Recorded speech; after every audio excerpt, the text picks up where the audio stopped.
உலகம் இறைவனின் சந்தை மடம், இது வருவோரும் போவோரும் தங்குமிடம்.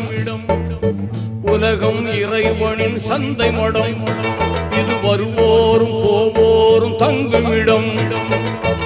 இதுவல்ல நமக்கு சொந்த இடம், இதுவல்ல நமக்கு சொந்த இடம், அங்கே இருக்குது வேறு உரிய இடம், உரிய இடம்.